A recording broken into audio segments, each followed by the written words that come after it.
आखिर उस रात राहुल ने अपने बिल्डिंग की लिफ्ट यूज करने से मना क्यों कर दिया। अगले दिन जब उसने रीजन बताया तब रीजन सुन के सब हैरान रह गए थे। राहुल नायक बहुत ही डेडिकेटेड पर्सन था।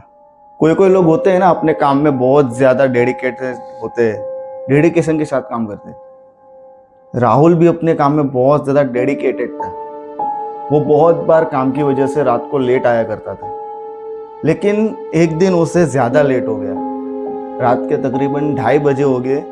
वो जैसे ही अपनी बिल्डिंग के गेट के अंदर एंटर करता है और इतना ज़्यादा थका हुआ होता है कि उसे कुछ समझ नहीं आता है।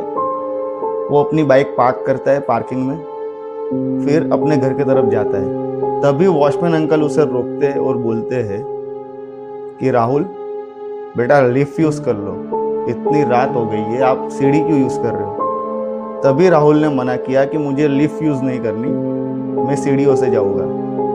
अब जो कि रात ज़्यादा हो चुकी थी तो वॉचमैन अंकल ने राहुल को समझाने की बजाय जाने दिया। दूसरे दिन जब राहुल सुबह किसी काम से बाहर जा रहा था तब वो वॉचमैन अंकल से मिला। वॉचमैन अंकल ने उसे सिर्फ एक ही सवाल पूछा कि राहुल बेटा, तुम हर बार लिफ्ट यूज करते हो, कभी भी सीढ़ियों से आते जाते नहीं हो, फिर कल ऐसा क्या हुआ कि तुमने लिफ्ट यूज करने से मना कर दिया। तो राहुल ने कहा, अंकल शायद आप भूल चुके हो, और कल रात को थकान की वजह से मैं भी भूल गया था कि लिफ्ट अंडर मेंटेनेंस में थी। अंकल ने कहा कि हाँ, ये बात तो मुझे ध्यान में से ही निकल गई। फिर अंकल ने राहुल से पूछा कि तो क्या हुआ।